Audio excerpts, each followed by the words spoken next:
So, Jay Baba, today we are remembering the life of Tina Holmes, aka Prudence Wright Holmes, actress, teacher. She taught monologue at several institutions, and she has quite a professional resume. Tony Zoyce documented it real well in Maribaba Travels. Uh, Including, of course, her famous her the Sister Act 1 and 2, and also Godspell. That was an off Broadway performance that she was in. So, without further ado, wow, we okay, great that you're all here. We'll hear her story. Let's see. I'm going to go to the Maribaba Travels website, because most of it's there. Isn't that a great picture of Tina? She died on February 3rd, and I'm trying to remember now the name of her ailment, but it was a neurological illness similar to Parkinson's. Do you happen to know, Tom, the name of it? No? Okay. So here's just a quick run through of this is the Maribaba Travels. Here's a great picture of Tina at the center, and I'm having trouble. Okay, and here we have her telling her story. Here we go. So my name is Tina Holmes, and I feel like I've always been interested in a spiritual life. I grew up in a town in... Oh, sorry. Let's get that going again.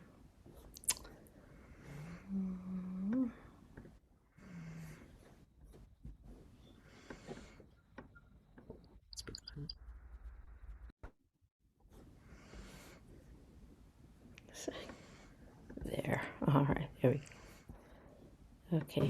And I feel like I've always been interested in a spiritual life. I grew up in a town in Ohio that was, well, my parents were very bigoted about other people who weren't white Anglo-Saxon Protestants. And my father, of course, was a white Anglo-Saxon Protestant male, and he didn't have too much use for women, and he didn't want them reading the scriptures in the church because he thought that was men's work. And so I like to sing, and I joined the junior choir in our church, and that was a real highlight of my childhood. And I remember this, and by the way, our town was very, very segregated, there weren't even any Catholics, which was a good thing in my father's opinion, because he hated the Catholics and said they were trying to take over the world, because we knew the Pope was pretty close to Nikita Khrushchev, in my father's opinion, and they were in collusion to destroy our way of life. That's what my father told me, and I was also terrified of the Catholics, but I digress. So I was in junior choir, and there was a song we would sing called "The Holy City," and it was about this person that had an ecstatic dream where she went to this holy city where all the streets were paved with gold, and all who would might enter, and no one was denied. And we had this lead soprano who, now you have to imagine that our church in Ohio was very conservative. And this woman would go into a religious ecstasy when she came to the chorus, which was like, Jerusalem, Jerusalem, lift up your hearts and sing, Hosanna to the highest, Hosanna to your King. But in her version, she wasn't hitting all the right notes. And she was shaking and her eyes were rolling out of her head. And I just felt like, oh my God, she really feels the presence of God. And I was very drawn to that, and I wanted to have that kind of experience, although other people in the church made fun of her and said she was crazy. And but I liked it, even though, you know, she was way off key. So my life went on, you know. I had a really rough time with my parents. I did not appreciate their views on, you know, different ethnic groups and the Catholics and the Jews and whatever. You know, my father said the Jews killed Jesus, so we didn't have anything to do with them. And it went on like this. And you know, I'm really grateful that I had these parents in a way, because they showed me how I don't want to be. And I thought about that holy city where all who could might enter and no one was denied. And that was kind of something I aspired to experience. So I did go to college at Carnegie Mellon Drama Department, and it was like one extreme to the other. My hometown was extremely conservative, as I've said, and my college classmates were, you know, they were hippies with the tie-dye and the piercings and the tattoos and all that. And they were just very wild and crazy. And I like that, you know. I felt more at home with them because they were expressing themselves. And I had this one classmate named Steve Nathan. And I don't know really how this came up, but he said that he was taking Can you tell me which way to get to you? Because it took me a long time to get to a person. And they were Do you going to know help you to how become I more should? spiritual. So I thought, you know, maybe I could have that kind of religious experience like that woman in my church choir who sang Holy City. So I signed up for the Self-Realization Fellowship. And so the lessons started coming every week in the mail. And the lessons were, you know, there was a lot to do. It was, you know, first like 5 yoga exercises for 5 minutes, then 10 yoga exercises for 10 minutes, then 20 yoga exercises for 20 minutes and meditate for 10 minutes facing east. They wanted you to get up like earlier and earlier. Like first it was 7 and 6, then 5. I mean, I was getting very little sleep with all they wanted me to do. And I was getting kind of angry at the Self-Realization Fellowship. And the lessons were piling up. And it was very hard to keep up with all these spiritual disciplines that they were saying I needed to do in order to find enlightenment. So, you know, I confess I was falling behind in my Self-Realization Fellowship. This was Yogananda, Paramahansa Yogananda. And so then one day, I was talking to Steve, and I said, you know, I'm exhausted from getting up so early and doing all these things that they want me to do. And I'm feeling like really angry at the Self-Realization Fellowship.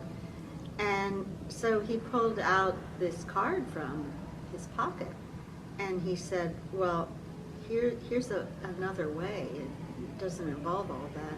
And he showed me a picture of Meher Baba. And I said, who is Meher Baba? And it was like in the early 70s this happened. He's like, well, he's God in human form. And you know, I didn't question that. And I said, do I have to do yoga? He's like, no yoga. Meditation? Not if you don't want to.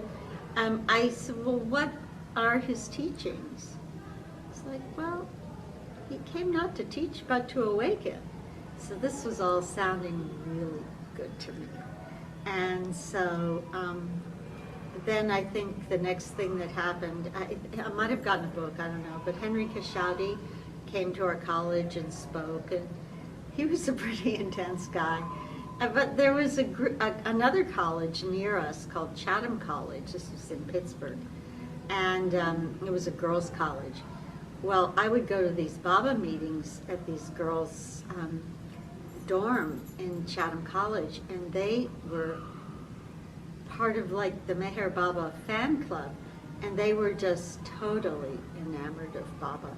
They had pictures of him all over the walls. They were playing, Begin the Begin, and drinking 7-Up because we know that was his favorite drink. So I kind of caught the fever, the Baba fever from these girls, and then later I graduated and I was in the original cast of Godspell, and Steve played Jesus, and Jeff Milet was another Baba lover that I told about Baba, who was in that show, and that was a very big spiritual experience for all of us who created Godspell, and it was quite thrilling to be in New York doing it and passing out, I don't know, like wine and wafers at intermission, and I remember Jane Haynes came and she was very thrilled. So that was kind of the beginning of it all.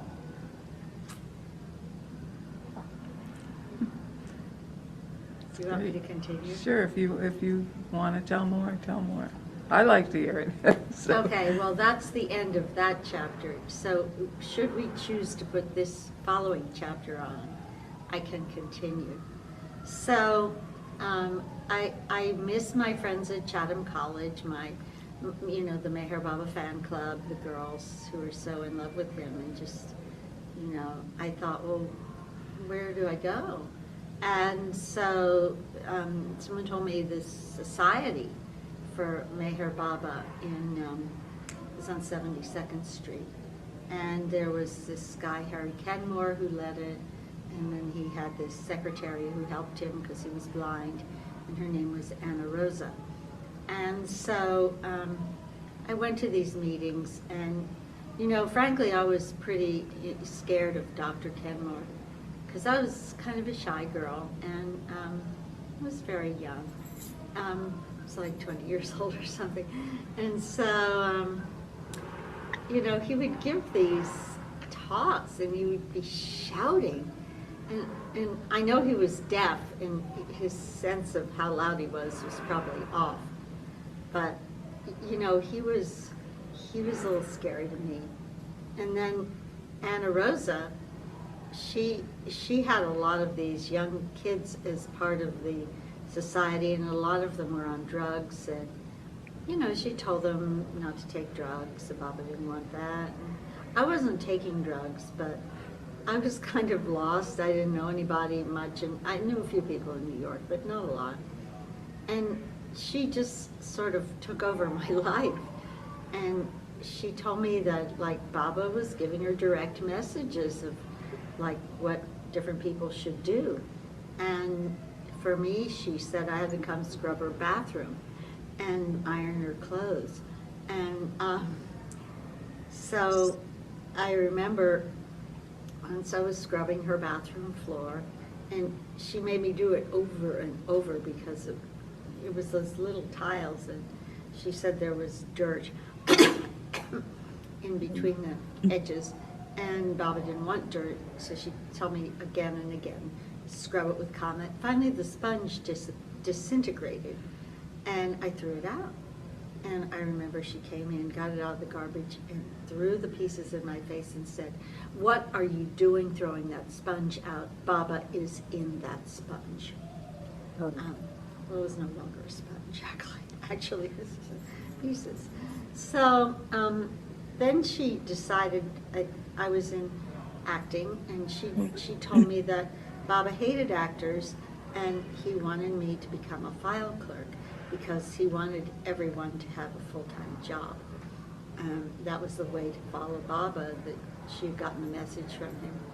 And she even got me a job as a file clerk. And after one day, I messed up these files so much they told me not to come back. And so then she said I was like a really hopeless case, and I should, the only thing that would cure me would be to go to India. And the society was going to India on a charter flight. I can't remember how much it was, but it was a few hundred, and I didn't want to go at all. I had no desire to go to India, and I was really scared of her, and I was afraid she was going to push me to Ganges or something. And so, but she kept it up, and so finally I scraped together the money and I signed up for the trip. I guess this was in about 1972. And so I remember we get on the plane and I have a seat in between Anna Rosa and Harold Rudd. And I'd never met Harold Rudd before, and I didn't know who he was. And so I sat in the middle, and suddenly he leaned over me and he tapped Anna Rosa on the shoulder and he said, "Anna Rosa, this is my new girlfriend. I'm leaving Virginia for her." He says, "We're deeply in love." He went on and on like this. And Anna Rosa, like smoke coming out of her ears. She totally bought it. And she made me change seats with her. And then when I got to the Paris airport, she said, "Oh, well, I have to buy a large bottle of scotch for the Mandalay." It's like, a bottle of scotch to go to a spiritual center? But she went to this duty-free shop and she brought this, I mean, it was like a gallon jug of scotch. And then she had to find the money to pay for it, so she told me to hold it. Of course, I dropped it, and it broke. And so I was covered with scotch for the rest of the trip, just soaked. And of course, she berated me for that, and added it to my bill, I guess. Anyway, so she gave us a lot of orders. My order was, please don't. She said, I must not speak to the Mandalay, but because if they found out I was an actor, they'd throw me out of my ass. Because Baba hated actors, and that was just not something you do. Anyway, and for the rest of us, she told us there was no socializing because we were there for Baba. So when we pulled into the Ashoka Hotel, all these Baba lovers came running out, "Jai Mama, Jai Mama," and she's yelling, "What are you, sex maniacs?" And we were staring straight ahead. We didn't react at all because we had been told not to. So it went on like that, and I think we were there about 3 weeks. It was around Amartithi time. And I managed, not to talk to the Mandalay at all. And I was just like way in the back, not saying anything. Then one day I went up to the Samadhi, and as I was like over to one side, I think there was a stage, and it was like to the right of the Samadhi, and suddenly I heard a lot of shouting and commotion right in front of the Samadhi. And I saw Anna Rosa beating this guy up, beating him with her fists so hard she knocked him to the ground. And then 2 of her assistants dragged him down the hill and threw him in a rickshaw, and they took him back to the Ashoka and locked him up. And so later I found out that this was one of the younger members of our group, and he had told her he didn't want to go back with the group, he wanted to stay in India. And that was not okay with her, obviously. But it was also not okay with me to see someone beat someone up outside the Samadhi. So I thought, you know what, I don't want to be in this group. And I'll just like get through the rest of the trip. It was toward the end of it, and then I'll leave when we go back. So the last day, I spent the entire 3 weeks not talking to the Mandalay, no conversations, nothing. hiding my identity. And as I'm walking out, I suddenly hear Erich calling to me, "Wait, wait, I haven't spoken to you." So, I'm like, oh no, no. And he's like, "And what is your name?" And I said, "Tina." And he's, "Oh, very nice. And what do you do?" I mean, like, I almost made it without being asked that horrible, shameful questions. So I started, like, tears came to my eyes. I was shaking, and I said, "Well, Erich, I'm sorry to tell you, but I'm an actress." And he looks at me, "Oh, very nice, very nice." I was like, "What? I thought Baba hated actors and he didn't want anybody to be an actor." And he's like, "Where did you hear that?" I said, "Anna Rosa." And then he goes, "Every family has a crazy relative." So when I got back to New York, we, by the way, took that boy back. He was not allowed to stay in India. And I wrote Anna Rosa a letter, and I said, you know, "Good luck. Here's a $50 check. I'm leaving the society." And she sent me back like a 10-page handwritten letter with a check torn up into pieces, just saying all these bad things about me and why she's so glad I'm not going to be in the society and she doesn't want my money. But not only that, then she started calling my apartment in the middle of the night.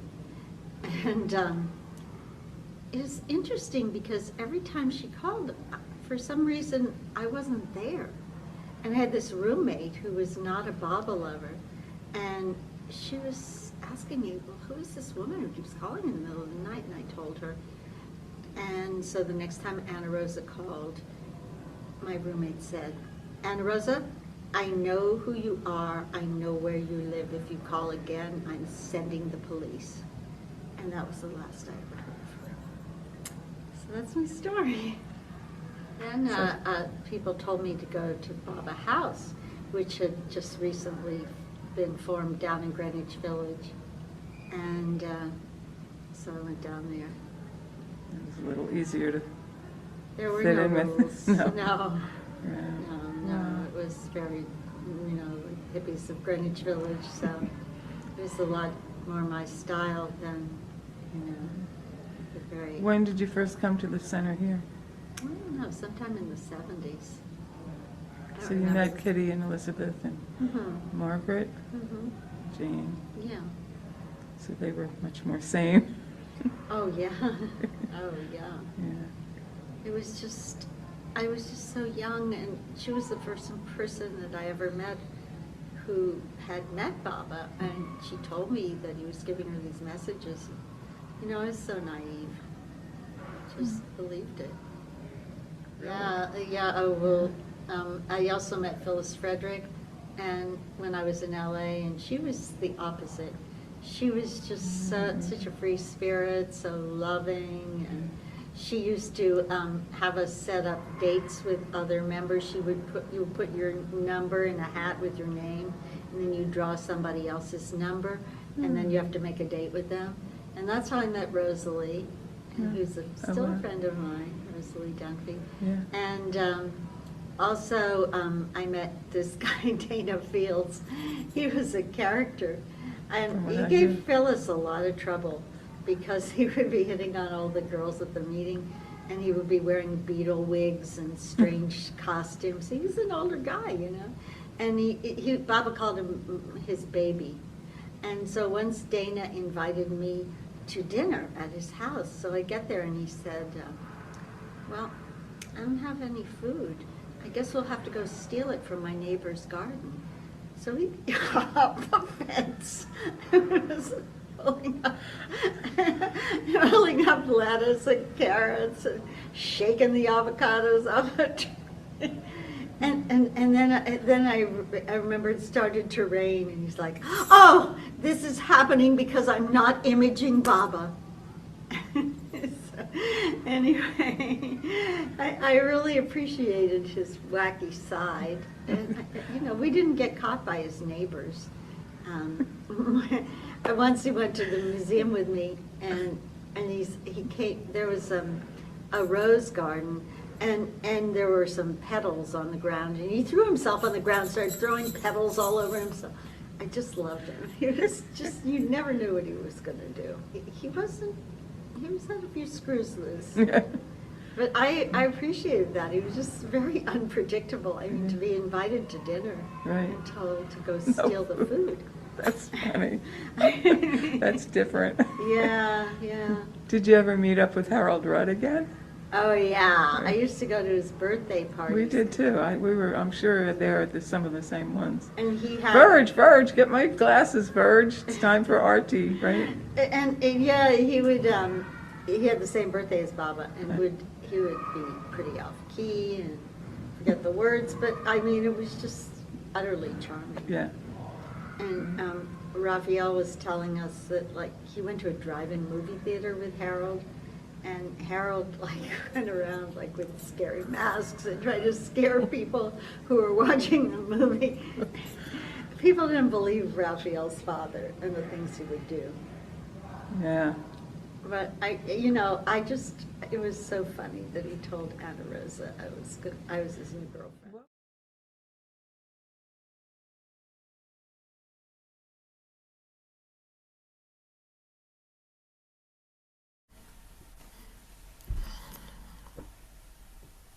Wow, so now we have a full house. Oh, that was really different than I expected. Man. Tina had so many sides to her. I knew her kind of late in the story. I'm really anxious to hear stories from you all who like Rosalie, who knew her Like way Rosalie, yeah. back. Yeah. So, and Tony. Um, Now I do have maybe this would be a good time for some stories, and then I'll play her rap, and she has some various songs, that are her own versions. Mohammed is a great one. She has some, and of course Pegu the cat. But what do you think? Is anybody up for sharing a story at this point?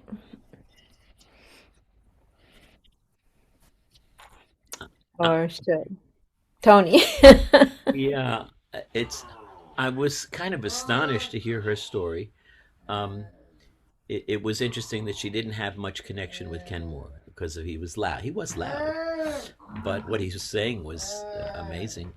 Um, I didn't know her. I had no idea that there were people so under Anna Rose's thumb. She was sort of someone who was just an annoying sound in the background of everything that was going on there, and so I had no idea of her leaving or anything else. But I did. Uh, I related as creative people, and at some point she was leaving for the summer to do summer stock. And I thought that was just the coolest thing. I did not know she was in God's spell. I knew she was a Cancer with Moon in Pisces, and I had Moon in Pisces, and we really got along.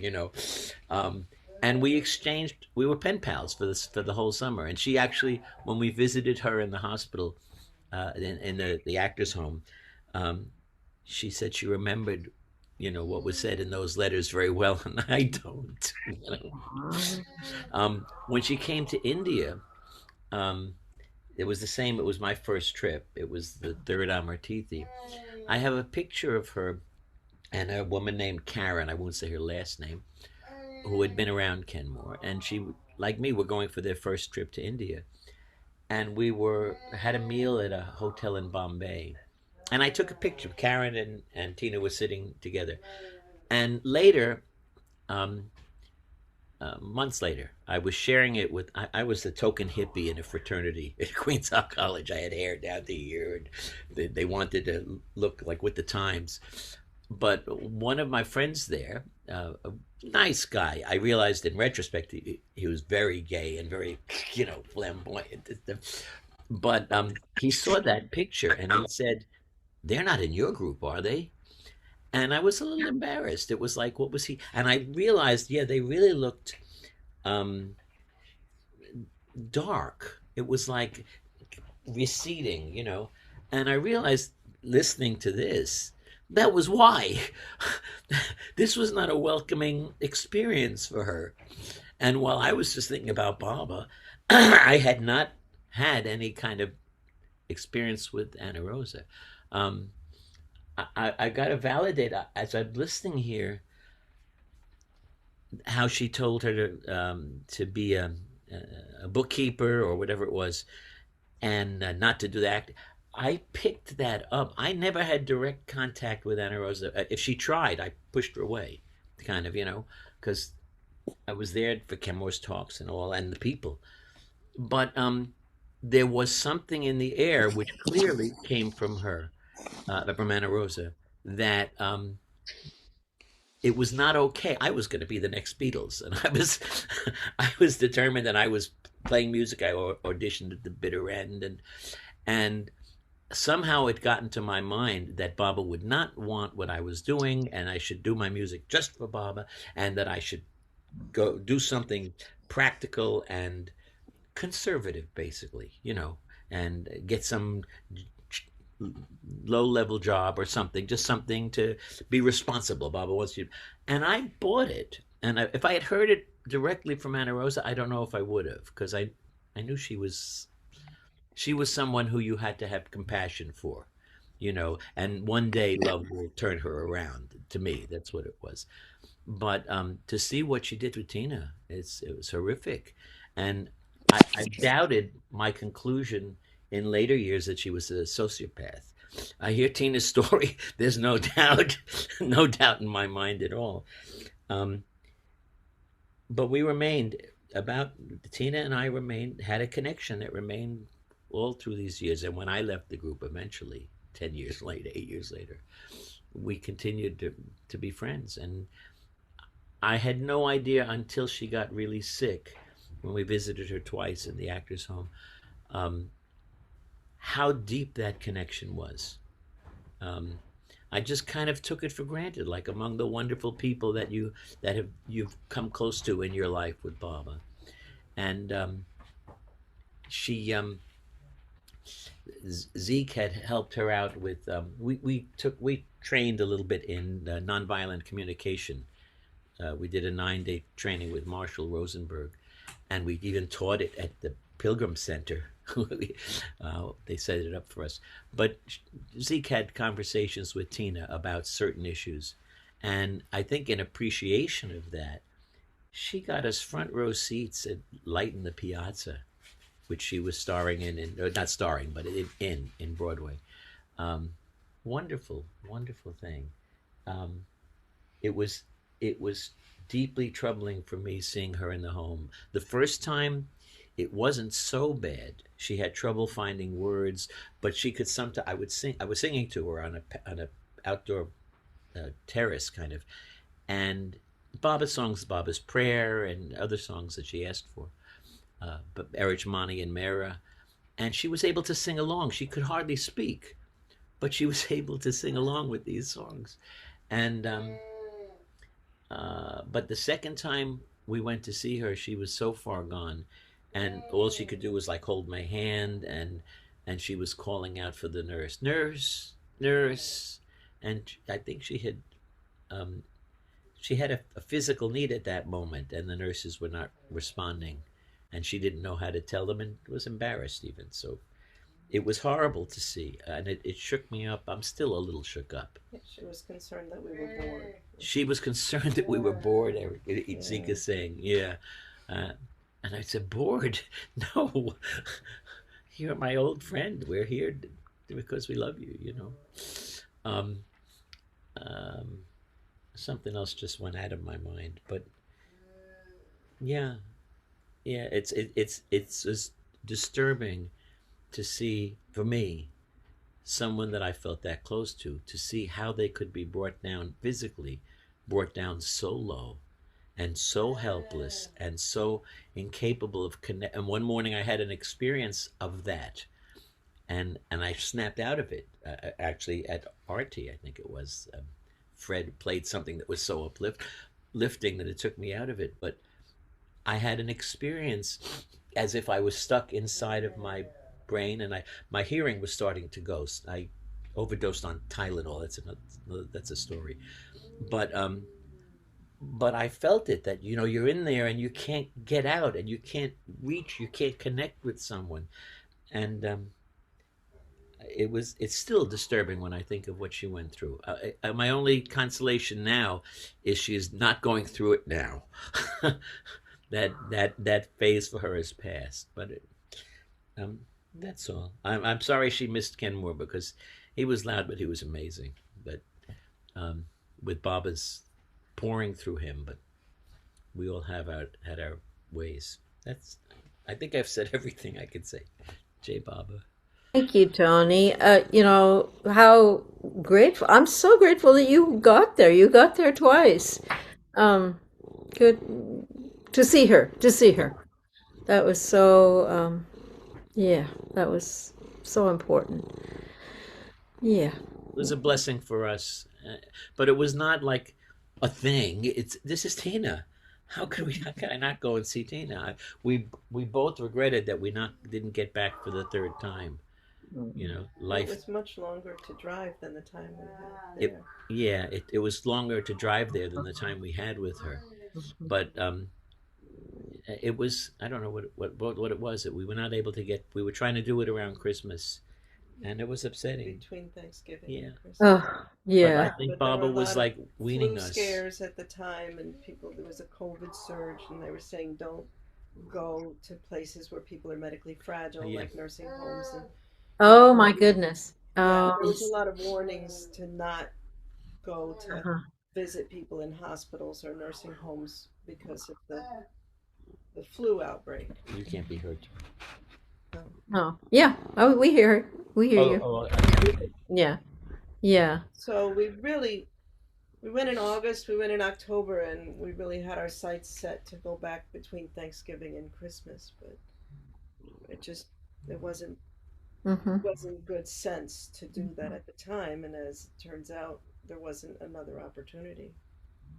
Mm-hmm. and at that point, we learned from her sister she was in bed, she was immobile, she could not really do it. At least when we went, she was in a wheelchair and she could get around. Yeah, but she was still aware, even though she was Yeah, in the bed. yeah, This is, yeah. I mean, we're hearing now of so many people with this frontal temporal dementia is a different kind of like pulling the rug out from under your life. But with Tina, her mind was there. She was very aware of who was coming, who was performing that night. They had a thing for performers, and she was very aware, but her body just wasn't managing. So it's a very different kind of thing, but just as upsetting. Someone was there who had been in Godspell with her as one of Oh, the I inmates. think it was that guy Steve was there, but there was another oh, guy named David who was one of the inmates there. Uh, But and this guy Steve was there visiting. He David, played. this, Yeah, he played Jesus, she said. He played, yeah. yeah, I yeah. No, think he was the visitor. Oh, and he was the Baba contact as well. the Her person I Baba. was speaking You might to. want to call them residents or patients rather than inmates, unless it was Yeah. a really terrible place. But No, No, it wasn't. okay. this fella had taken over the role that Jeff Milet had, so he came in after Jeff Milet. Yeah, Jeff Milet, was who with Tina her. had something of a relationship with. That was very. He didn't talk about it a lot, but that it was clearly very meaningful in her life. Yeah. Uh, uh. Can you mention the name of her frontal, No, Zeke? no, Can you no, say? that's not what she had. Oh, We're hearing. oh, I know of 3 other cases of something called frontal temporal I see. dementia, Okay. but that Do you remember? strikes people in a similar way. It's just like boom, but it's in those cases it's their mind that goes and their body continues to be capable. But in Tina's case, her mind was very present. She was very clear. She knew what was going on and who was coming and going and people who were performing on what evening in the home and stuff. But her body just was just deteriorating. She just couldn't hold a sitting position in the wheelchair. She was folded over, and she just couldn't manage her own basic even positioning, you know. Do you remember the name of that? No. No. Even on that second trip, which it's what Linda Ronstadt has. it was cold, so we couldn't go out on this patio, and it was a rec room, and everyone was crowded in there, and they had some Disney thing on a TV, and there was no possibility to take out the guitar and play, but softly, a cappella, I sang for her, and she started singing along, and she couldn't speak. She couldn't even talk, but Yeah. she would sing. And not only did she sing along, it was the best voice I had ever heard her in.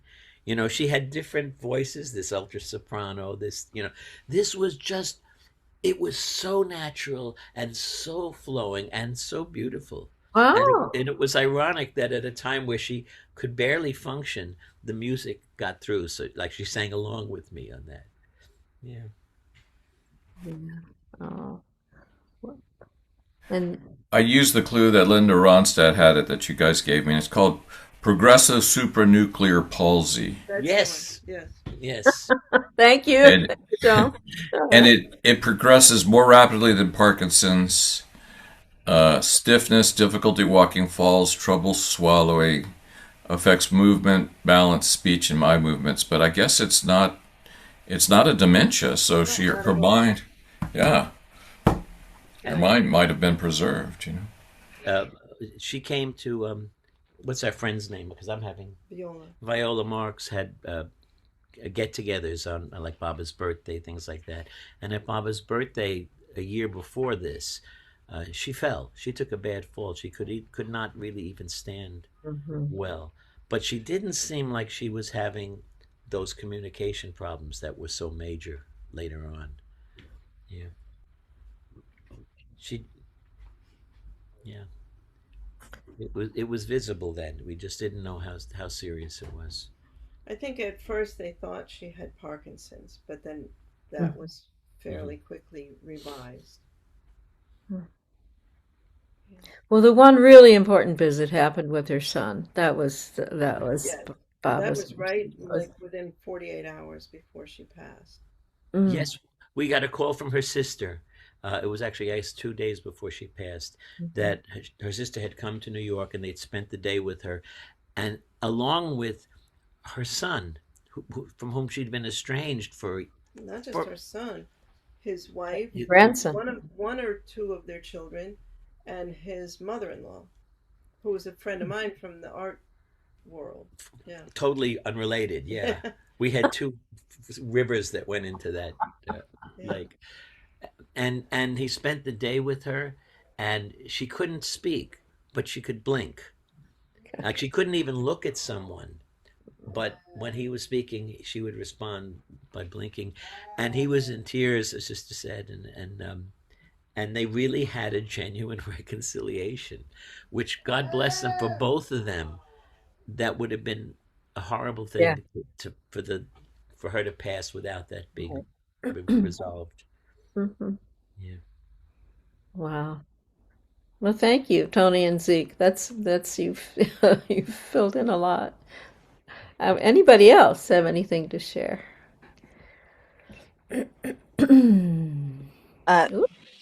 Betty, there's a woman on here, Wonderful Wanda, it says, and she was helping Tina.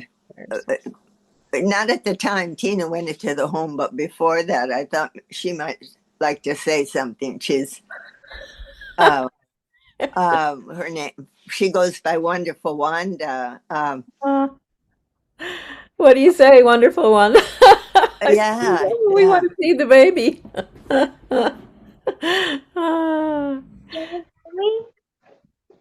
Yeah. Okay. Yeah, one moment. Okay. Okay. Say how you met Tina. Hello, everyone. Hi, Wanda. It's so good to hear. Thank you. So I'm a New York City tour guide, and Tina and I were on the same job in 2014. In 2014, we were working for this um, company. I think they were from Kentucky, and they had come in to for the Macy's Thanksgiving Day Parade. They were one of the bands, and the people were just, I don't know what happened. They were so sweet, but we both got fired. I wasn't rehired, and she told me she was fired, but we had met, and her group had extra tickets for the Broadway show Les Miserables. So she gave me the ticket, and I sat next to her, and that's how we developed a friendship. And then as New York City tour guides, and she was a part of Gani, she was always going to adventures, and one of them was a children's uh, children's uh, like one of those experiences for children. So we went, and as we were there, I said, "She's my daughter," because it was just the two of us, and I said she was my daughter so we could have the experience. And I played the mother. We went through, and it stuck. So for the rest of the time, she called me mother, and I called her daughter. Uh, we would meet for New York City adventures. I just realized um 2023, 24, 20, yeah, 24. We went to MoMA. So my husband, her, and me and the baby, which is Aurora, she came with me to the Baba Center. And I just saw her picture. She was at that time already starting to fall, but we're still having adventures. And I just saw the picture where, she had her with the pandemic. This is Aurora.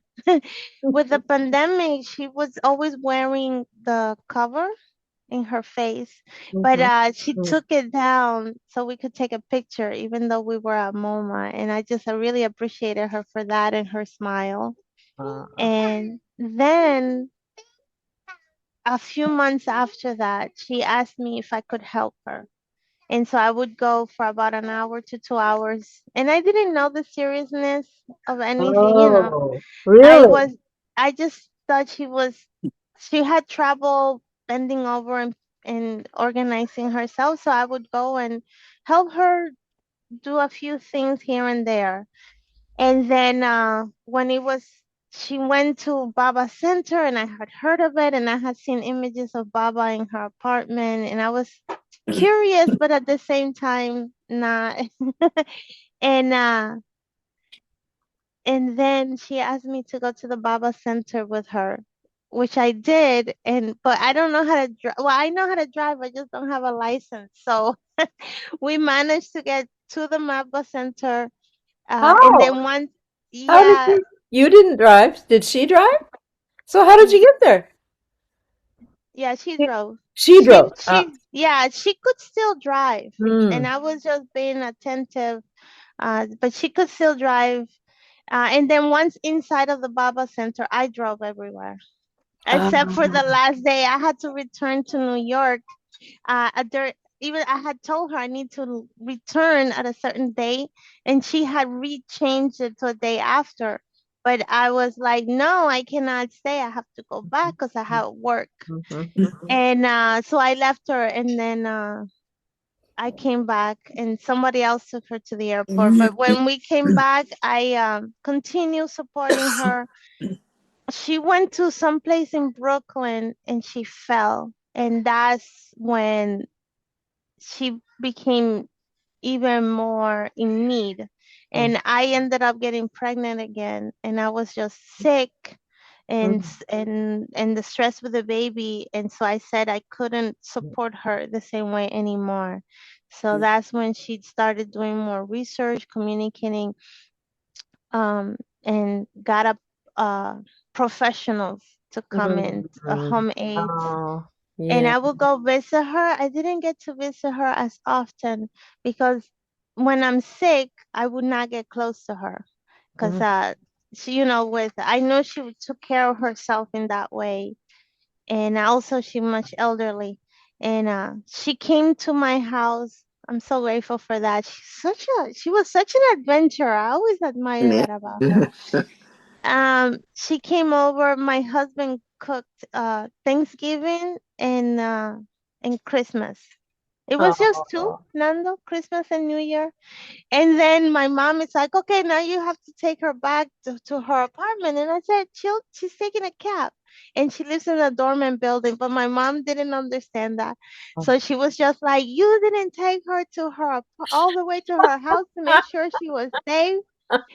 But I was like, she's good. I asked her. And I took her down, put her in the Uber, and she went home. And she let me know that she was home. And it was just great until then time went on, and I saw her the last time I saw her in her house, because I was like, you have to go outside, even if it's just sit in front of the building and people watch. That's good for your mind. And the how the her maid the hair care the home aide was hesitant to go out with her because of her falling. So for that day was amazing. She had, I don't know, she had collected herself. She had more energy than the previous time I saw her. And she was so happy. We walked to get her nails done. And I just really loved that about her, that she took care of herself. I learned how to wash her hair and dry it. And I could not style it, but I did my what I could. And she always would go and get her hair done, her nails done. And then I would make suggestions.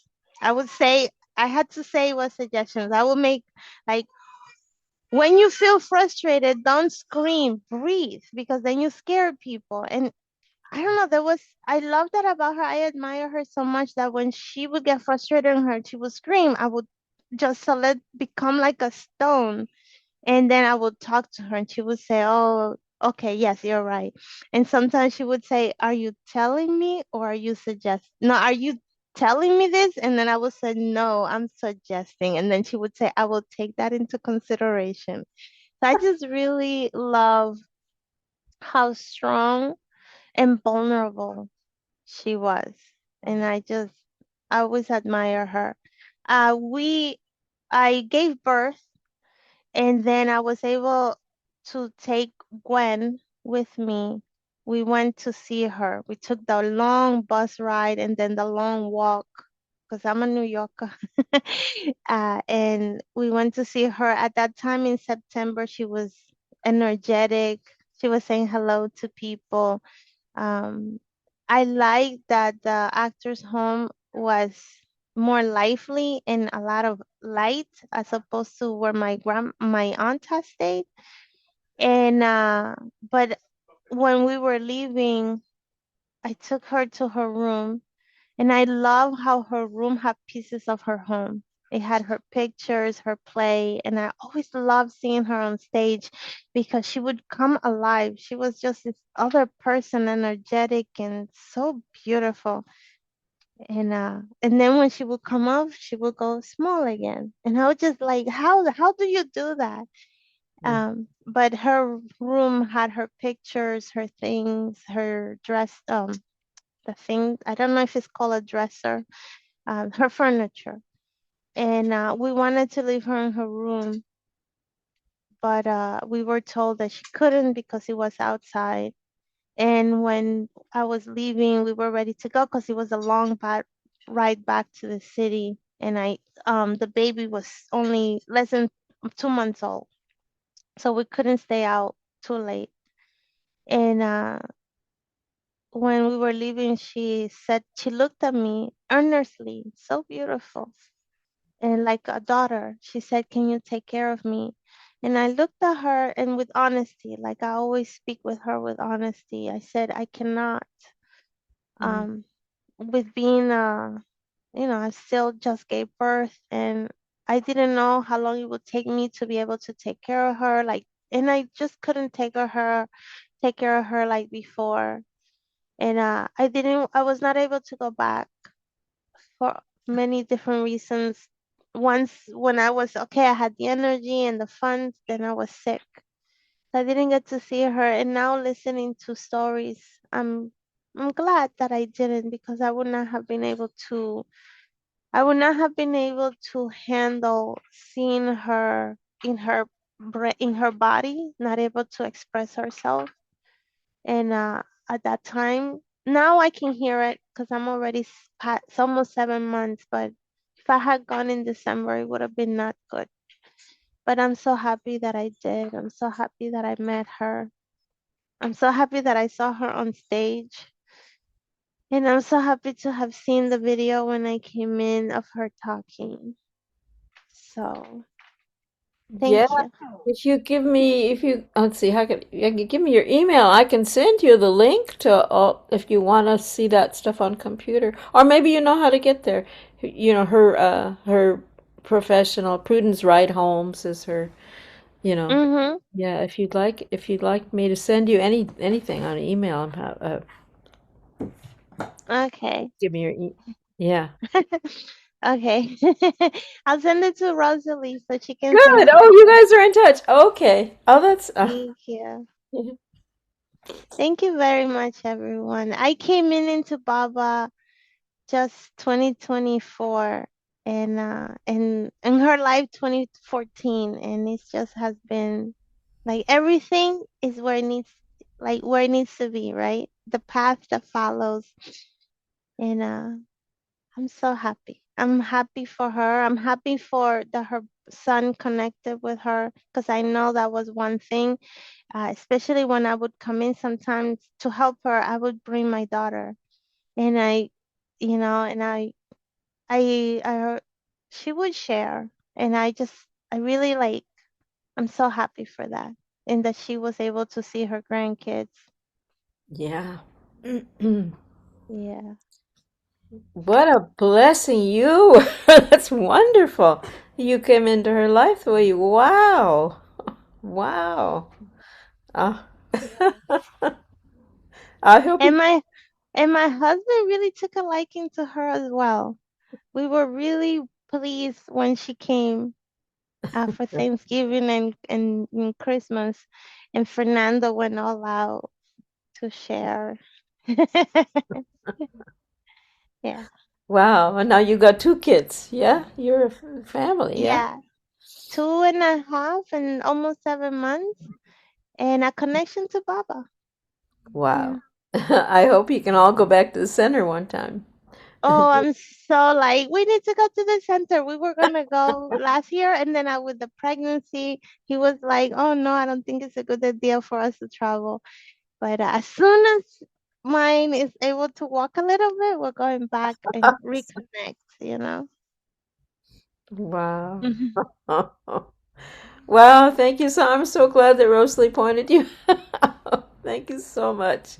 That's wonderful Thank what you did for Tina. Yeah, she was certainly, I mean, her energy, Wanda's energy, and then this mother daughter thing. I mean, um, when I'm thinking of my history with Tina, I met her first when they were filming Sister Act 1 in Los Angeles. And at that time, I think she was real excited about her son, you know, and she was married at that time, and I was her date, Phyllis Frederick. You pulled a name, and then I was her date, and when she came, and I served her lunch, and then she went off on a cruise. She was performing on a cruise to China, so that was my introduction to her. She was like a total adventure. Um, just through the years, every time she'd come here to Myrtle Beach, then we'd see each other, and sometimes I'd run her lines. She was very hardworking in her what she did as an actress. She did these monologues and incredible things.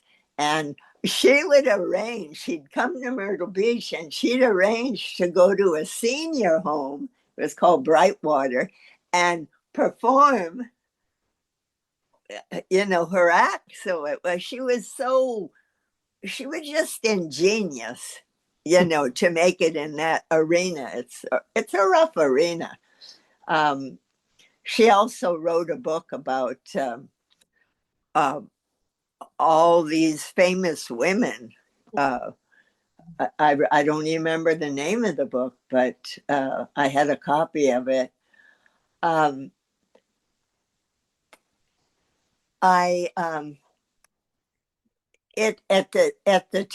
wanted to say, she did this one person show about her childhood, and it put her into such trauma. So she spoke of her childhood, but it must have been more painful than, because she was traumatized by putting into a production. It was a one person show. So we almost got a taste of how traumatic it was. But she got through that, and she'd travel around. Sometimes I'd see her when they did Light in the Piazza, and I just appreciated her ingenuity. Like sometimes she'd take her own headshot. I mean, who takes their own headshot? She was daring and ingenious. At that point where her child was such a pain for her, that he didn't want to see her, and then he didn't want her to see his child. And I have to say, when I would see her on Baba Zoom and she'd sing, she was singing a lot of spirituals, and the pain I would feel, she must have been suffering this terrible pain, because I just almost couldn't bear to hear her sing, because I could hear it in the singing. But and we didn't have much touch. I remember her telling me that she had something seriously wrong, kind of like Parkinson's, a little similar. But yeah, we lost touch in a way, except I'd see her on Baba Zoom. Yeah. And I just say Baba blessed her, with a adventurous life and a painful. There was a lot of pain. Yeah. So I was so happy that Wanda, they came like a magnet into Tina's life, because you feel how Wanda is, but in person, yeah. Anyway, that's my story with Tina, and I was just very happy to know her, and I was just this feeling of that pain she suffered, emotional pain, yeah, and of being a mother and a child, not wanting to see you, and it was like, and it's like this. You think of that Johnny Doe, it makes it sound so easy. Just let go. You need to let go of some things. And when Kitty Davy would say it, it sounded so easy. Johnny Doe. But it's not easy. Yeah. Anyway, I'm so happy you called me. I didn't even know this was on. And then I immediately thought of Wonderful Wanda. Yeah, you could see why, because she came into her life at this difficult time. Did you call Wanda? I called Wanda, yeah. Oh, for heaven's sakes. I Oh, just wow. called, and I said, Wanda, the password is Foundy. I'd love it if you come on. Yeah. Awesome. Because, yeah. It was a miracle. She was there. She was able to just come on and share so much. No. no. And that gives you a taste of her coming into Tina's life. Yeah. And Wow. Tina's her Baba contact. Mm-hmm. Yeah, it's just beyond a fair exchange. Yeah, yeah. Yeah, but you called me, otherwise I wouldn't even Yeah, phone. yeah. I did text you. You didn't get it. No, no. Okay, let's thank you. Thank you, Rose. Thank you for calling Wonderful Wanda. Wow. Yeah. Nicole, you've got a hand up. Yeah. Thanks, Rosalie. Yeah, Baba. Yeah, what a heart. What that a wonderful, heart. that wonderful wonder is, yeah. Baba is collecting all these beautiful souls. The new humanity and her children. So yeah, true shiny heart. Tina was, of course, I got to meet her only through Baba Zoom. So all thanks, and so many of you too, that I got to know only through this Baba Zoom. So thanks to Angela and to Baba for co-creating this beautiful, beautiful, amazing international place of meeting Baba, Baba meetings. It is wonderful. It is just amazing. So Tina, when I saw that she is going to be talked about in this Zoom, I said I want to be here because she was an amazing person, very amazing, and very unique and very her. Not cultured, not chiseled, no, direct. So, two things that I really came up in my mind were this. One of them was one day she said a very wise thing. She said, Baba said that during his advent, the world is flocked by so many souls that want to come to be here for the spiritual push that Baba is given, and that's why there's an how do you call it, overpopulation. So Tina once said this. She said, in this overpopulation, usually, people come in groups. They come in circles and groups, and Baba people always talk about contact, having contact, and how important the contact is because it's going to carry you with these people to the next life and so on.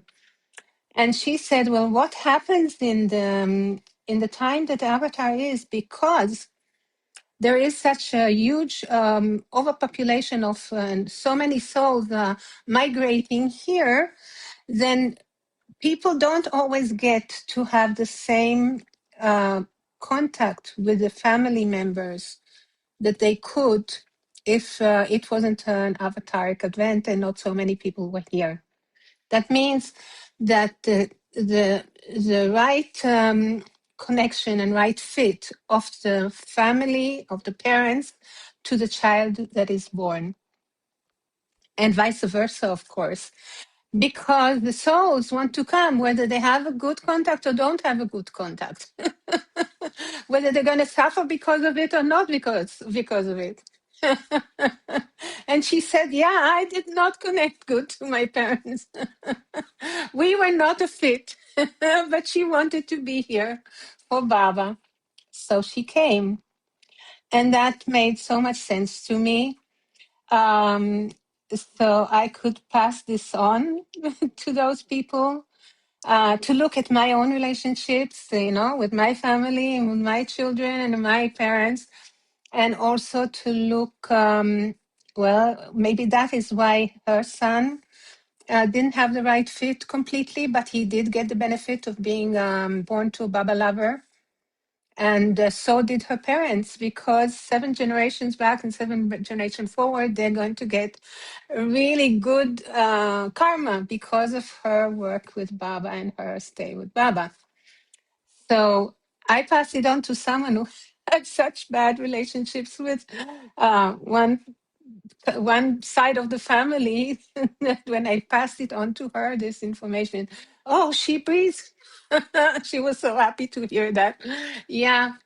So to all these people who don't have a good relationship or don't have a fitting relationship or think that they don't, this is a good, very clever intimation from Tina coming through to you. So that is one thing. And the other thing that I wanted to say is that apart from being such clever, multi-talented person, multi-talented creative person, which she was amazing. I was in arty with her in the morning arty, and she could sing any song without any rehearsal. She could just look at the song and look at some notes, and she could immediately sing it. She could open any song that she never encountered, and she could just sing it straight through. And I was so amazed by this talent. It was just amazing to see her do that in arty.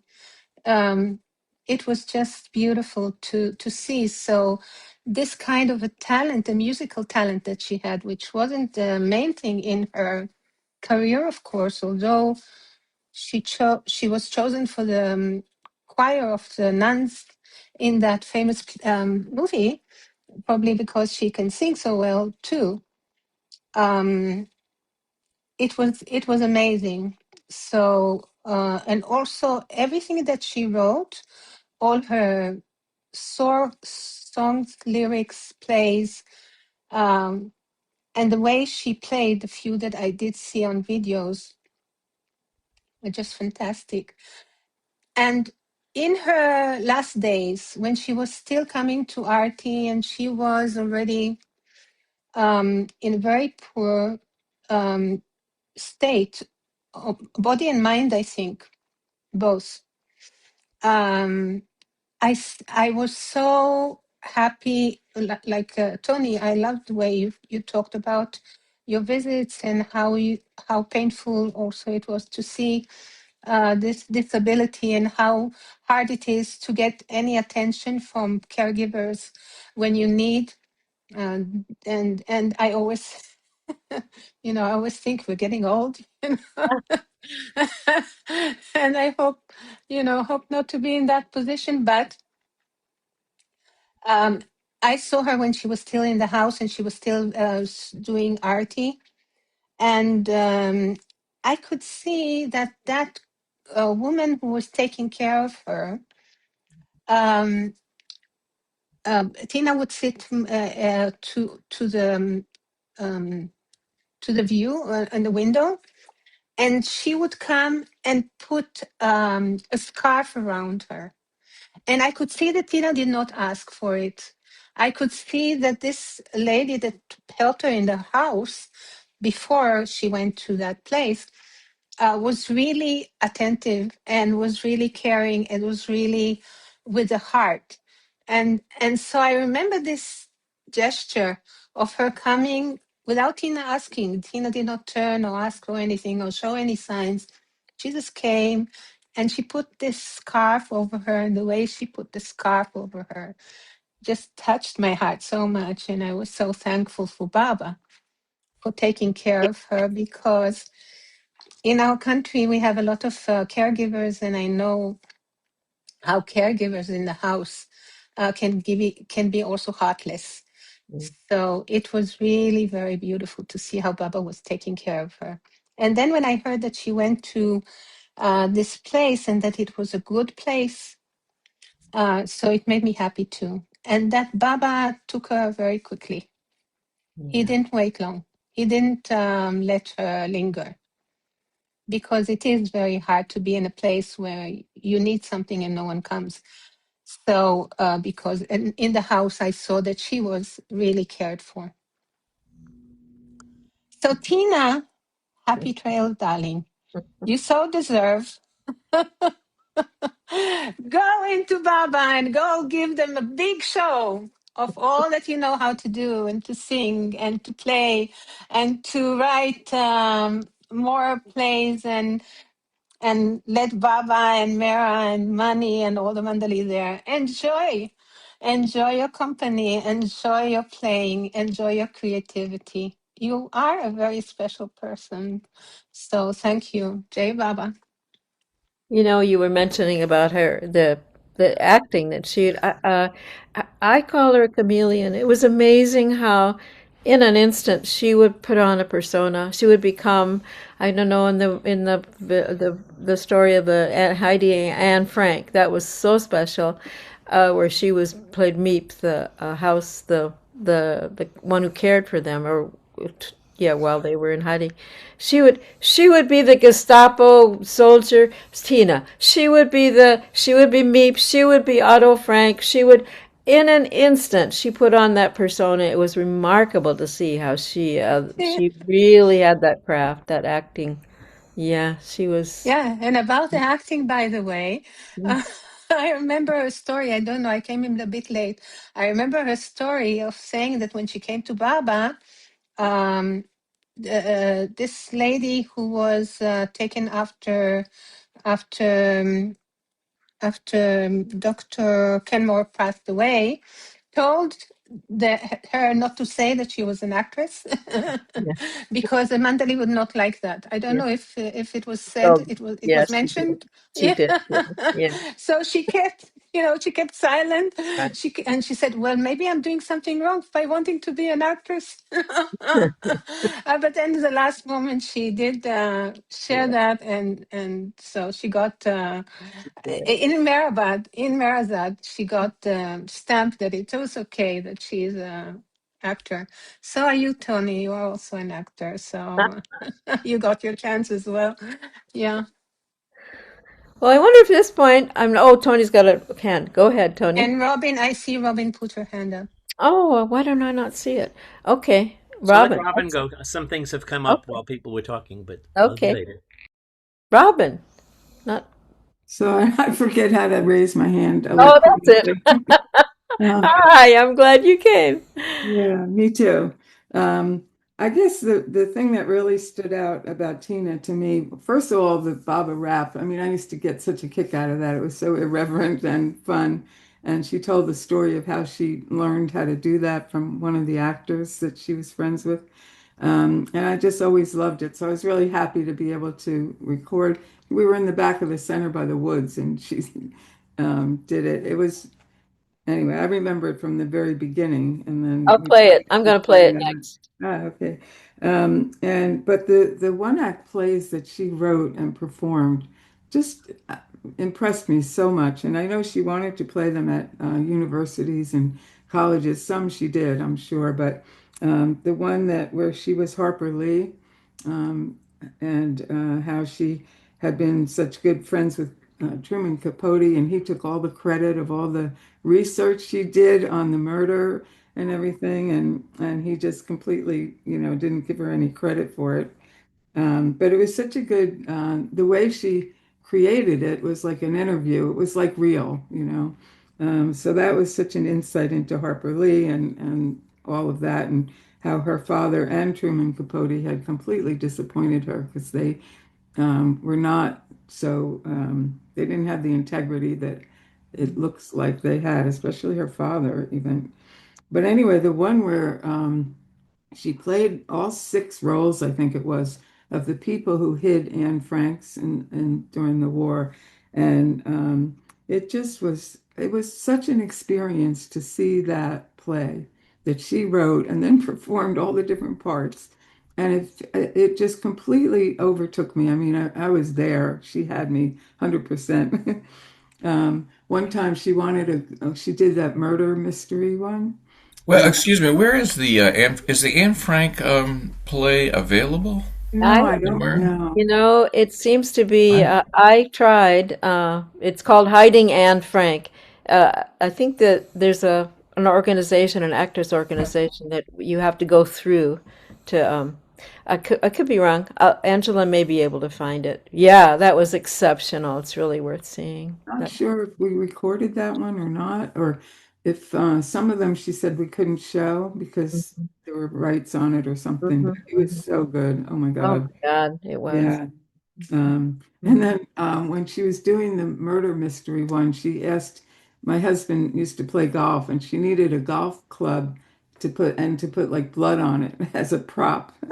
So he always, as soon as I mention Tina, that's who he remembers and how he remembers her. Um, but then in the last couple of years, she would, after COVID, the auditions that she did were online. So she would have to dress up and do everything. And she would ask me to read the other parts so that she could do her part. So I wasn't online or anything. There was no video of me, but she had to be all dressed up in the part and everything. I have no idea. I mean, we did it many times, and I have no idea if she got any of the parts or not. But it was really fun to do that. And we both had to have a lot of patience because a lot of the time she couldn't get the video to work right, or it didn't record it, and we'd have to do it over and over and stuff like that. But it was a nice way to have contact with her and get to know her even better. But I know the pain with her son was just so overwhelming. It was just so sad, which I can certainly understand and feel for. But yeah, when we found out from her sister, I don't even usually go on Facebook, but I somehow came upon the information that she was going to the actor's place. And then I just kept wondering about her because I didn't see anything or hear anything, and people didn't seem to know. So it was not a shock when I saw that she passed away, but it's always a mixed blessing at that point. I just had a son-in-law die who had early onset Alzheimer's, and yeah, it was excruciating for my daughter, of course, and all that stuff. And it's just, I've had a lot of friends die lately. A lot of Baba people have passed lately.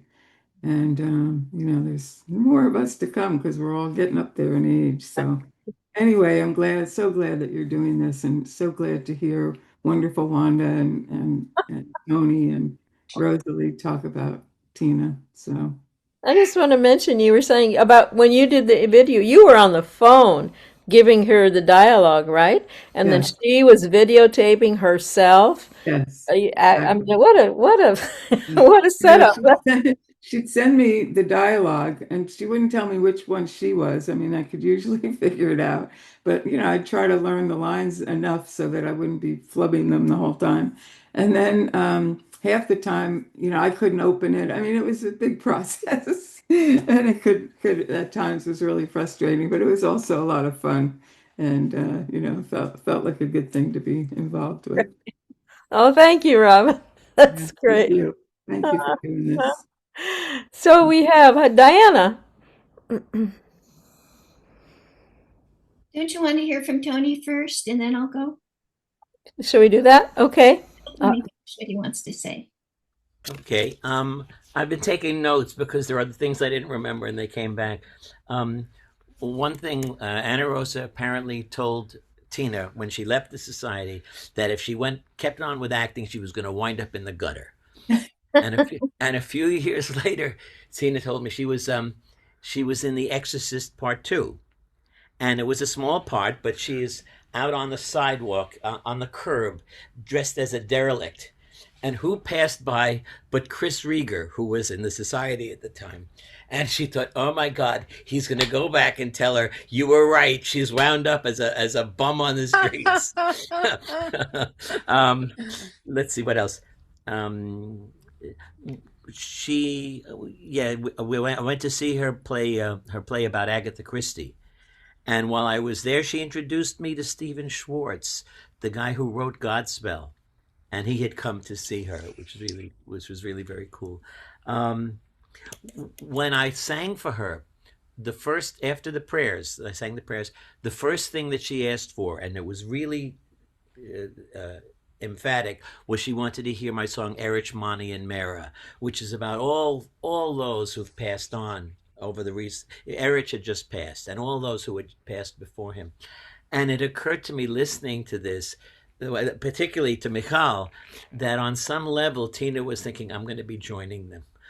Yeah. Yeah. People have this intimation before they go. Yeah, and so she was singing along with that. It was really Wow. sweet. So then, what else? When she recorded, when they did Sister Act, no, we didn't know about this. It wasn't out yet, but she came straight from the last recording session to India, and I happened to be there. And she said there are two songs, and it was Artie Day, and there are two songs that she wanted to sing, and could I play them? And they were My Guy and I Will, which she turned into My God. Nothing you could do could make me untrue to my God.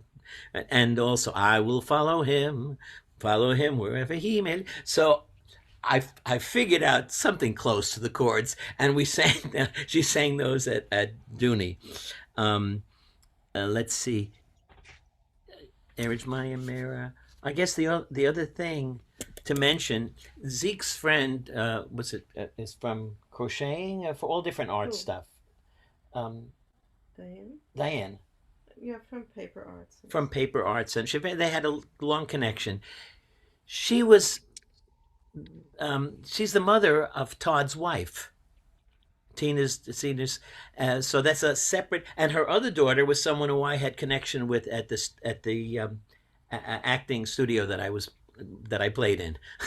So we had these three different connections. But it was Diane that told us that she was moved to the home. And it was Diane, yeah, that friend who told us that she had been moved to the home, and they had to empty out her apartment. And she said, we've basically gotten everything out, but there are some things left that you might be interested in. They were related to Mayor Baba. And they called us, and you got to come in just quick and see if there's anything you want, and then we're closing it out. And, there wasn't much, but there was one little envelope that I think was a touched and blessed Baba button. I was going to show you, but I think it fell behind the piano just now. Another one, well, I should save this for last. Also, I picked up a lot of books on plays and acting, and but let's see, daughter, yeah, this one. Oh, well, there's this picture of Baba, this framed picture, which I always have here on the piano. Was that Tina's? Yes. No. No. Yes. Wasn't it one? Yeah. Oh, I don't remember. Yeah. And this picture of Mary, wow. which I have That's across from me beautiful. whenever Wow. I'm on. Wow. Wait, Wow. spotlight him. Okay. Yeah, beautiful. Wait. Yes. Mm, Oh, wow. Wow. That's gorgeous. Never seen a picture like that with their eyes. I'll back a little bit so you see with the frame. Very beautiful. Mary's presence is so strong in this. Yeah, it is. And so I have a linot over here that someone sold us when someone died at a ridiculous price. I have here, and then I have Mara over there. Gorgeous. And the other thing, which as a musician I saw, and they were going to be getting rid of it. And the one instrument that I don't have, and I always thought I'd like to learn, was the ukulele. And it was Tina's ukulele, so I have that here. Oh, wow. But let's see if there's anything else in my note. I know you've got the ukulele. Yeah. That's it. That's all I had in my notes. Perfect. Oh, and we got some of Tina's albums, which I didn't have. Oh, so that was also nice. Yeah. Wow. So. Wow. Wonderful. And I'm just loving these stories. They're so wonderful. It's great to visit her again, isn't it? Yeah. Diana? Yes. Oh, that photo of Mara, Tony, it's so, for me, that's Mara's look when she's remembering Baba. And so yes, you feel that in that photo. I didn't know Tina personally, although I've been places where she was at different Baba gatherings. For example, we'd be sitting together. When I say together, we'd be in the audience when there was a performance of some kind or another. And after all of these descriptions of this very vibrant woman, to see her in an audience, quiet, from my perspective anyway, quiet, retiring, just sitting there, you wouldn't. That's how I would see her in an audience, not outgoing, although I may be wrong. I mean, I'm not wrong. That's what I would see. But it's an interesting other perspective on how she could just sort of almost disappear in her chair and be, part of this audience, this group. So what I wanted to do before this gathering is look back at some of the videos of her that we have on Baba Zoom. And I found one of a performance that she gave in March of 2022. And I wanted to share what she shared at the beginning. She was explaining her name change. Her name is Tina, but we know that she was Prudence Wright Holmes. And she says that she was named after an ancestor who was a Revolutionary War heroine. Why is that no surprise? And she says that her grandmother had this ancestor's spoons, which had been made by Paul Revere. Oh, my. So the grandma told Tina's mother that if Tina were named Prudence, then Mom would get the spoons. That's how she became Prudence. So funny. But apparently she was very young, as you mentioned earlier, Betty, when she changed her name to Tina. And she then said, in this, you can go find it if you listen to this video, that she had a record called Tina the Ballerina that she liked. And Tina saved the Paris Ballet when the star ballerina couldn't perform. And Tina found this very inspiring. So she became Tina. I just think that's precious information. I just have like two things I wanted to mention.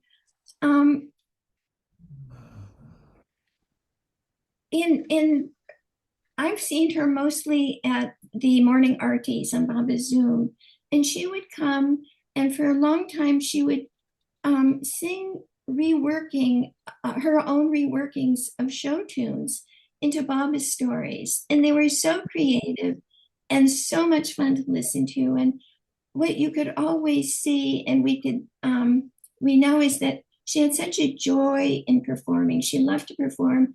And as soon as she was about to sing a song, she'd put on the happy face and she'd play the music and she'd start singing.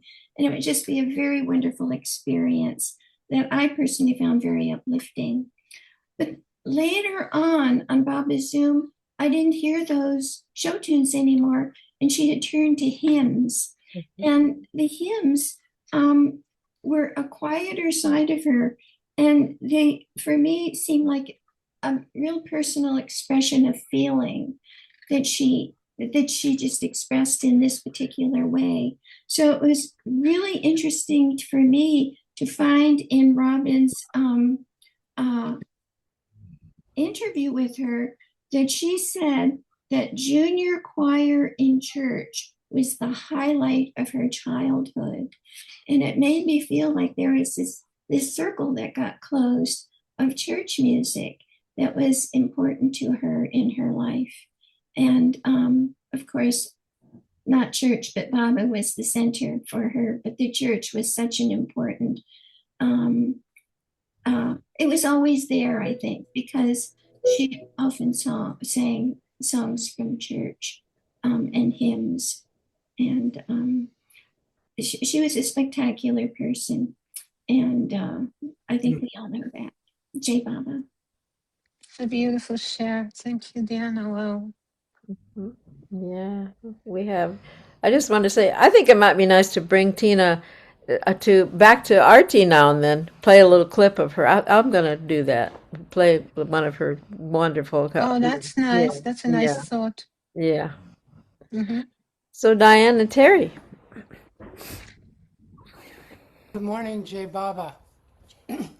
A couple things. One is wonderful Wanda put in the chat wondering about a painting that was there. So I don't know if somebody can connect Wanda with the son or the sister and maybe find out for her. Betty, maybe you could. Or Tony would be the one probably if you were there and saw. I noticed that too. It's a painting of the lake that was over the dinner table. I don't know if you. Yeah, we could talk about that after. See, Okay.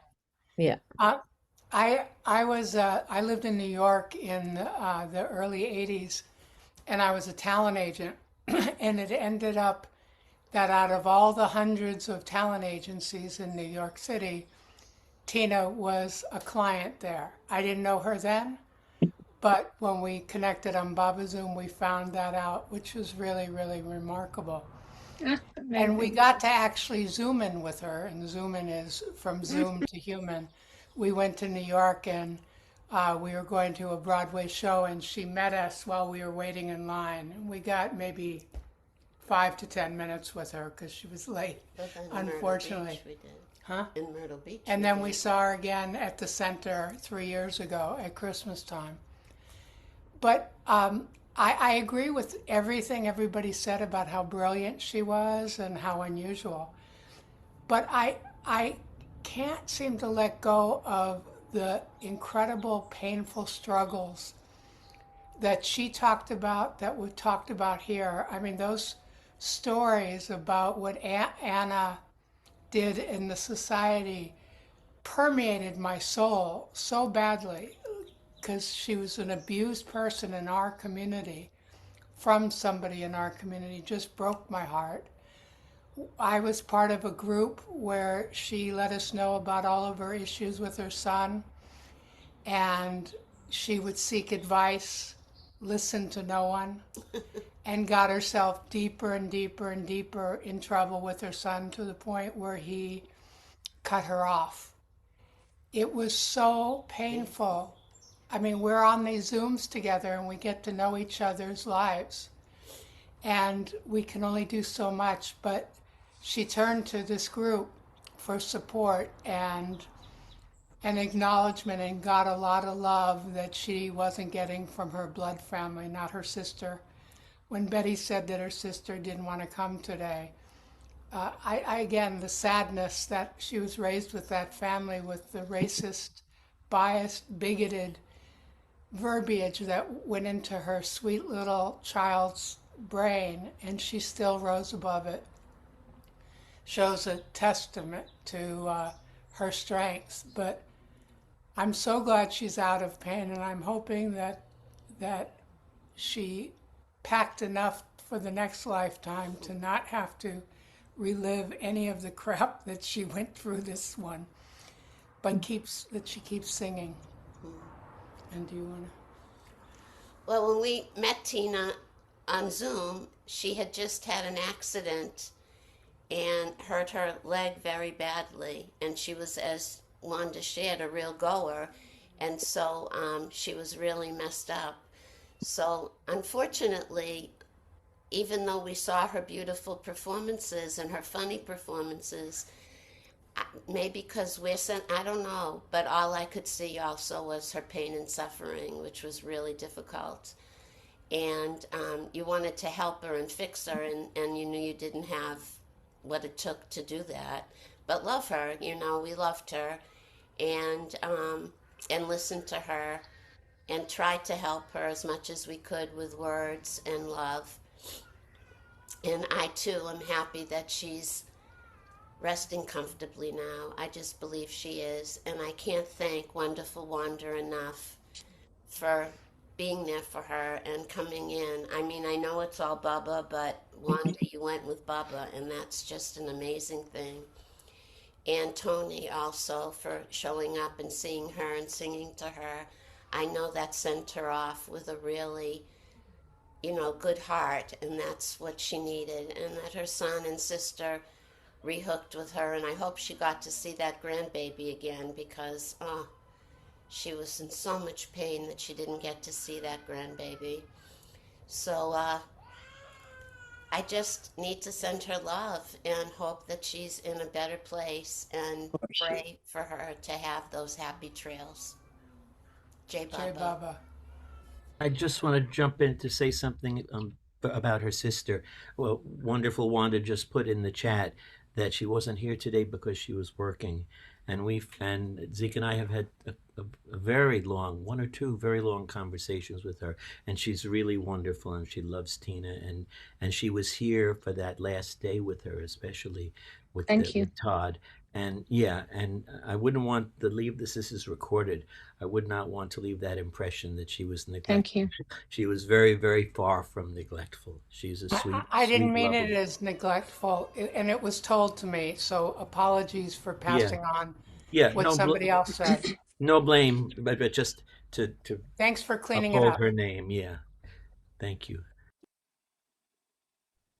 I just feel like I know it's a bit regression. I think you call it regression. Um, to say thank you to Robin for all the tapes that you are making, that you have made, and that you are making. This is such a sacred work that you're doing, so important. So I was just thinking about you today and another thing, and here you appeared. So I have a chance to tell you that your work, because it stopped at a certain point, and now you're going into it again with the library tapes. So really amazing work. So we have Tina on it, and we have also Baba Zoom, because it is so amazing what we have. This whole thing of Baba recordings, Baba tapes that we can go into. It so feeds the soul. I don't know. You have you have many connections with Baba people, but I don't here. So this is just a life savior and a joy for me. And it is very important. And these people that are telling their stories, just amazing how Baba makes a connection with each one of us.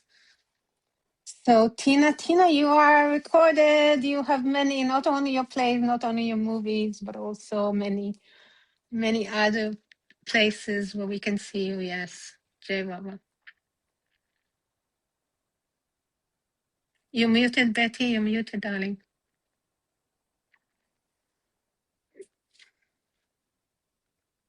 You're still muted.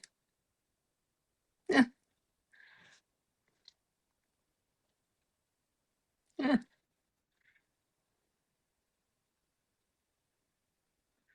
I, You're I still. Yeah, I wanted to at least play her rap at the end before we go, to encourage you all to look her up on Tony Zois's Mayor Baba Travels, because there are links to her website. There is her story and the rap, and also it's.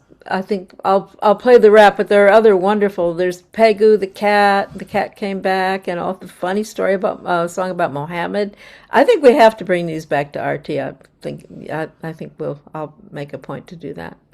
Um, so Tony, you want to something more, and then I'll play the rap.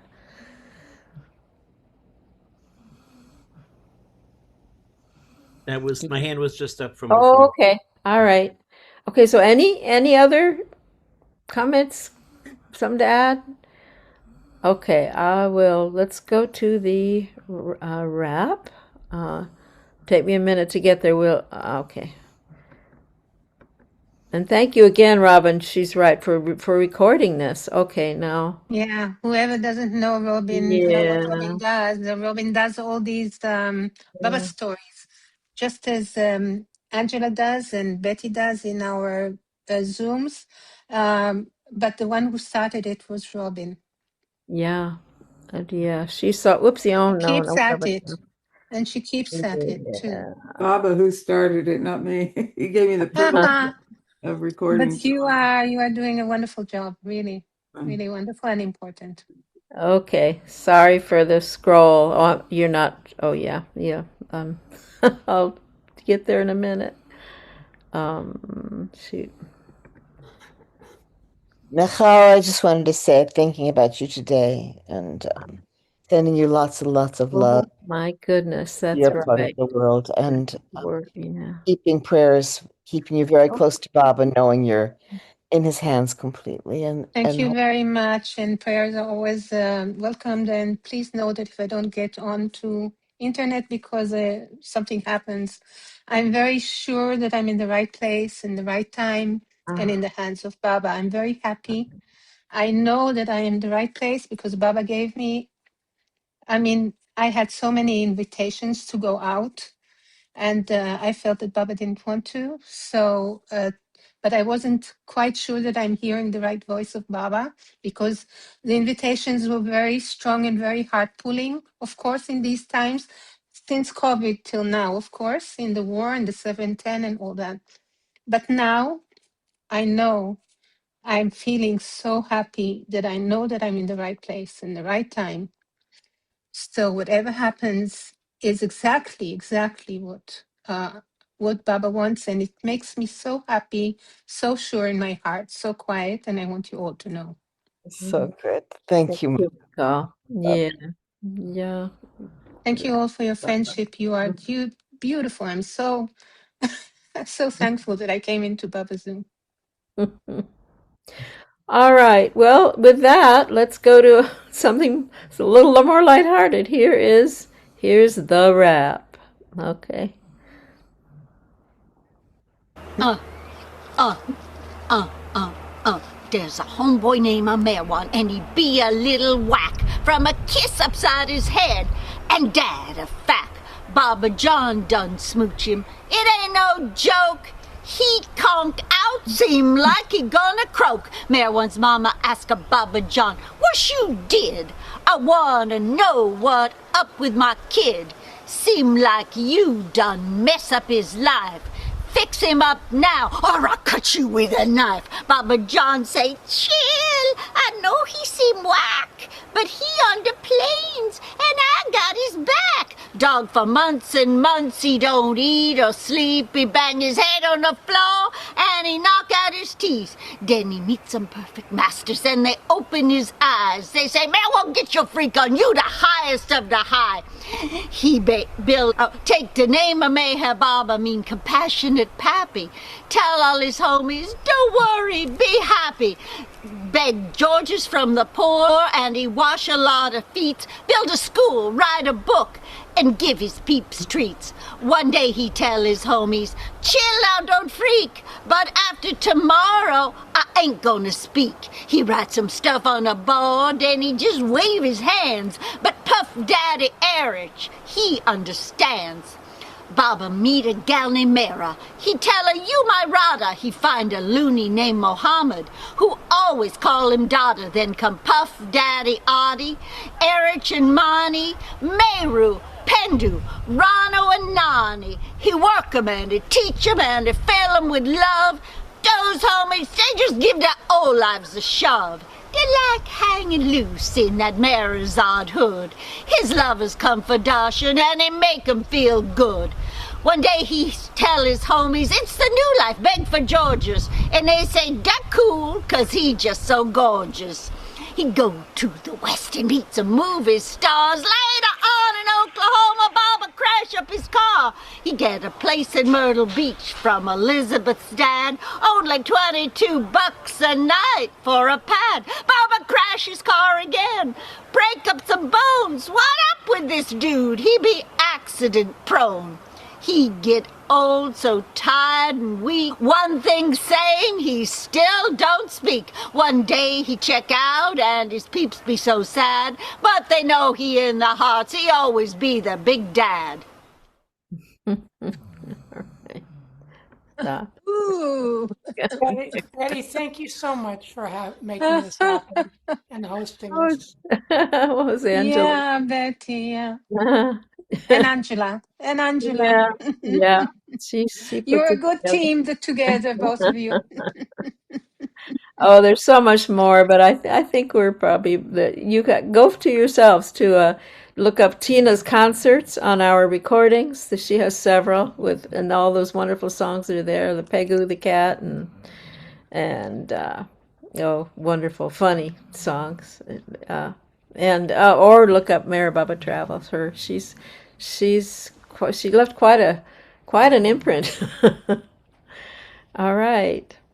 Well, you all ready to go? Should I could be talked into playing those now if you want. What do you think? How about Pegu the cat? Pegu the cat? Yeah, okay. Hey, There's Marzipan, love to you, darling. okay. Margie has requested Pegu. I'll do it.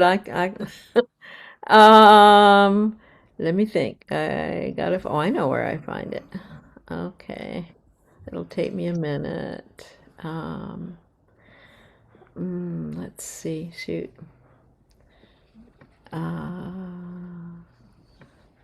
Okay, here we go. Okay. This is a concert from 2021. That's about the time I first, saw Tina. And I Oh, you just, didn't know her before? You didn't know her no, before? no, Mm. no. So, let me think now. Sorry, I have to think about what I'm doing here. Here we go. Okay. Yes, it's hot in here, so I had to turn off my air conditioning. Let's see. He looks for geese for hours on end and stacks up bars of soap. Sorry. Okay. That one, as long as I'm there, that's the one, that's a funny one on Mohammed. So if I can play those two, Mohammed and Pegu, okay, guys? Okay, let's see. Let me go back here. All right. Share. Yeah. Okay, let's see now. Here she is in 2021. Let's see. On end and stacks. A few of my favorite. Sorry. 8:20. But if they try to hurry him, Sorry. his teeth, his. I had to turn off my air conditioning. Okay, now we go. He looks for geese for hours on end and stacks up bars of soap. He takes 2 hours to brush his teeth. His helpers just can't cope. But if they try to hurry him, he'll argue and he'll mope. Mohammed's not an asset to the ashram. He doesn't want to take a bath or put on any clothes. If someone tries to force him, he will punch them in the nose. He stutters and he stammers and complains about his woes. Mohammed's not an asset to the ashram. But I'd like to say a word in his behalf. Mohammed makes me laugh. How do you solve a problem like Mohammed? Intoxicated by beloved God. How do you tame a creature like Mohammed? He's a holy man. He's a nutcase. He's just odd. He eats all plates of vegetables at dinner. He says it's all a part of Daughter's plan. He's Baba's favorite must. It's fifth, plain or bust. Who can satisfy all his demands? So how do you solve a problem like Mohammed? Just leave him in the hands of the God-man. Jai Baba. Yay. You know, there was, thank you. There was a little kitty cat named Pegu that came to visit Baba at Guru Prasad. And I remembered in a flash, I thought like, oh, I would love to write a song about him. And then I remembered there was a song called The Cat Came Back. And it was actually an already written song. And so I just plugged these words into it. When Mayhab Baba went to Guru Prasad, a cat named Pegu came to visit God. He liked to roll on Baba's feet, and Mani gave him some fish to eat. And the cat came back the very next day. The cat came back. They thought he was a goner, but he just couldn't stay away. His owner, Dolly, came for a chat. She said to Baba, "Give me back my cat." Baba gave her a great big hug. "Pegu loves me," he said with a shrug. And the cat came back the very next day. The cat came back. They thought he was a goner, but he just couldn't stay away. Soon Dolly came to love Baba too. She fell at his feet, said, "You're my guru." Pegu caused her so much strife, but now she saw that cat changed her life. And the cat came back the very next day. The cat came back. They thought he was a goner, but he just couldn't stay away. Avatar Meher Baba Ki Amazing. What a good ending for Yeah, this I program. think so too. Yeah, On a wonderful. sweet Becky, note, you are something. You with are all really those something. roses. Yeah, awesome. Oh, Tina, where you Yeah. you be Yeah, now well. she's sitting up, Be with the well. whole gallery up there with Baba and Mera, and they're all looking down here and saying, you see how you appreciate it, you see? So she's now in the gallery and we are now the actors. There we go. Look And at she's that. enjoying. She's enjoying. Yeah. Uh-huh. Look at that, Elena. She's just conked out there. And yet you could tell she was listening and Oh, loving the song. Yeah. sweetheart. I just said to Zeke, she's enjoying this in her sleep. Oh yeah, she's enjoying it. It's a good play. Baba Uh, is enjoying it. How would Elena not enjoy it? Hmm. all right, everybody. I think we've done Tina proud. She's Yeah, wonderful. We brought her back big yeah, time. It's yeah. wonderful. Thanks so much, you all, you to Zeke and Tony and everybody who shared. Yeah, lovely. Yeah, send Tina on her way. Who knows where she'll show up next? She's up there. She's busy. She's playing up there, singing up there. She's busy. Let her rest up there. And why does she There have to you go go. down to this world right now? No. Then- Good point. Good point. Yeah.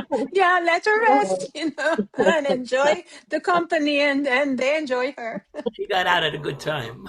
Yeah. So many. Everyone who gets out now, I say, oh, bless. They're blessed. Yeah. Yeah. Yeah. All right. Yeah. Baba bless our world. Thank you, Baba. Thank you, Baba. Oh, Thank you. beloved God, Sure. Beloved God, אלוהים, help us Help us עזור all all לכולנו to love you more, לאהוב אותך more עוד and ועוד, more more and more and ועוד more, ועוד, ואפילו and עוד still יותר, you עד more שנהיה ראויים till we להתאחד become איתך. worthy of worthy עזור of union with union you לכולנו with you. לאחוז היטב and Help help us us בגלימה to all hold שלך fast עד hold הרגע fast האחרון, Baba Dhamma ומעבר Baba's לרגע Dhamma האחרון. to the very Until the end. very, very end. All right. Help us all. Thank you, Baba. Dear Thank you. Baba Ki Jai. PJ. PJ. Star Meher Baba Ki Oh, Jai. PJ. Jay. Avatar Mayor Baba. Baba Ki PJ. PJ. All right. By Jove, we've done it. Bye. Thank you Jay all. Baba. Have a lovely time. Well, in this world, hang on. Jay Baba.